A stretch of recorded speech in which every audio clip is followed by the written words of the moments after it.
Assalamualaikum warahmatullahi wabarakatuh. Saya Firzatullah Andre dari kelas 6I absen 9. Di sini saya menjelaskan produk saya, yaitu sate taichan.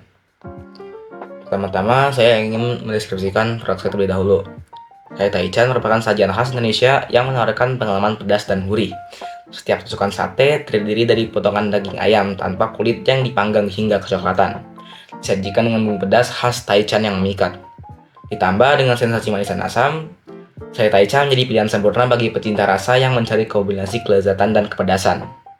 Dengan aroma harum dari arang dan cita rasa rempah yang meresap.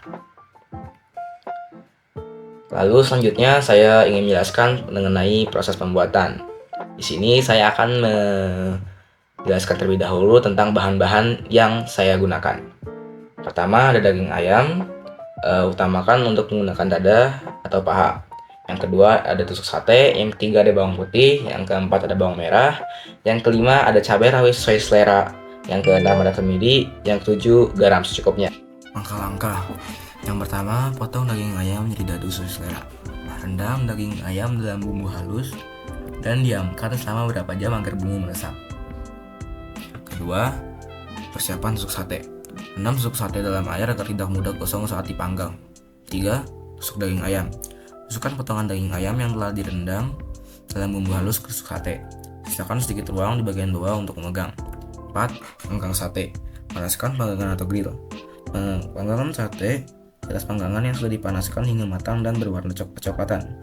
Sekali balik sate agar matang secara merata. 5. Saji dan hidangkan. Angkat sate dari panggangan dan sediakan di atas piring. Hidangkan sate taichan bersama sambal kacang atau sambal kecap untuk tambahan rasa. Yang keenam, saya menyarankan Anda untuk tambahkan bumbu pelengkap.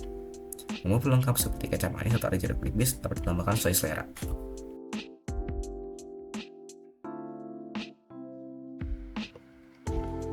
Terus di sini kami memiliki target konsumen, yaitu konsumen utama kami, yaitu kami menargetkan usia sekitar 18-20 tahun, serta kami juga menargetkan masyarakat yang berada di kota-kota besar.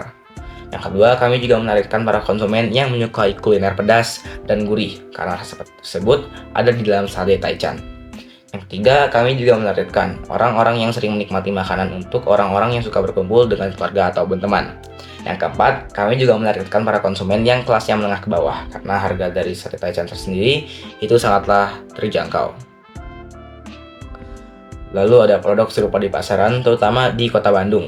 Yang pertama ada sate taichan Buah Batu, ada sate taichan Bengawan, taichan goreng Bandung, dan sate taichan SS. Terus di sini saya akan menjelaskan keunggulan produk kami. Keunggulan dari produk kami adalah rasa pedas yang khas, protein yang berkualitas tinggi karena kami membuat sate taichan berbahan dasar daging ayam, terutama pada bagian dada, dan memiliki penyajian yang praktis. Hal itulah yang membuat sate taichan disukai dan diminati dari berbagai kalangan. Lalu selanjutnya ada strategi promosi. Kami ada 7 strategi promosi yang akan kami gunakan untuk memperkenalkan atau untuk memajukan dan memperluas usaha kami. Yang pertama, kami akan memanfaatkan platform media sosial sebagai bahan promosi seperti di Instagram, TikTok, dan Twitter. Yang kedua, menggunakan hashtag khusus untuk meningkatkan visibilitas di media sosial.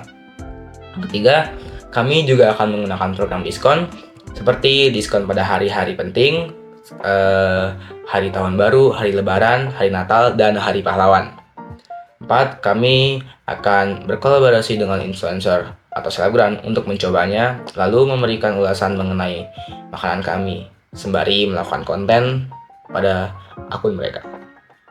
Yang kelima, kami akan memasukkan produk kami juga ke aplikasi online, agar dapat menyediakan antar pesan online. Yang keenam, kami akan berpartisipasi pada event makanan di luar kota agar semua orang dapat mencicipinya juga. Yang ketujuh, kami akan membuat kemasan yang mencolok dengan logo yang mudah dikenali oleh semua orang. Selanjutnya, resiko yang akan muncul pada usaha yang akan kami lakukan. Kami memiliki 4 resiko yang akan muncul, yaitu yang pada pertama, perubahan harga pada bahan baku, karena hal itu dapat mempengaruhi keuntungan. 2. Tingkat persaingan yang tinggi, karena hal itu dapat mempengaruhi volume penjualan dan harga. Yang ketiga, perubahan tren konsumen. Hal ini dapat berpengaruh Karena jika melakukan usaha atau bisnis harus dapat beradaptasi agar tetap relevan di pasar. Yang keempat, krisis ekonomi. Krisis ekonomi dapat mempengaruhi daya beli konsumen dan operasional dari usaha. Lalu selanjutnya, tim kerja. Kami memiliki 4 tim kerja, yaitu pada tim pemasaran, tim masak, tim layanan pelanggan, dan tim keuangan. Pertama-tama, saya akan menjelaskan terlebih dahulu mengenai tim pemasaran.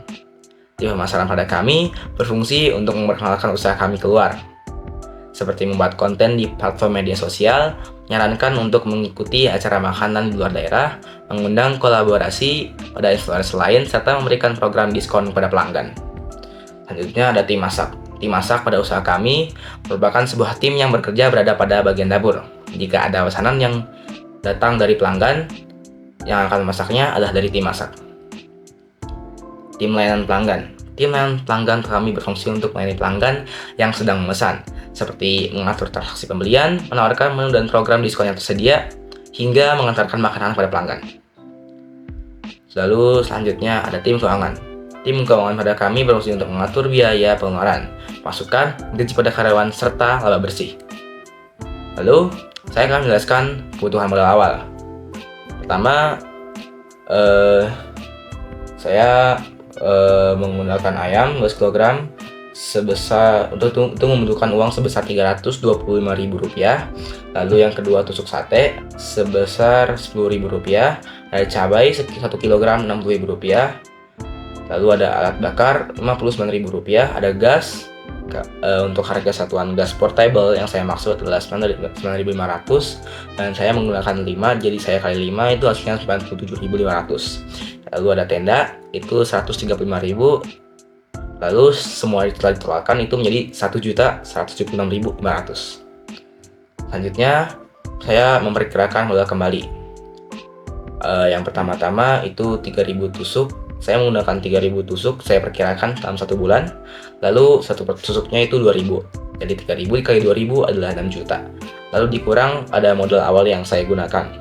Itu jadi kemungkinan perkiraan modal kembali yang saya dapatkan kembali adalah 4.823.500. Untuk informasi lainnya, saya akan berjualan di platform Grab dan Gojek serta berjualan secara langsung menggunakan tenda.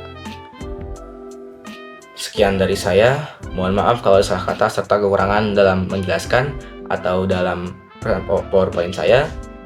Saya ucapkan wassalamualaikum warahmatullahi wabarakatuh.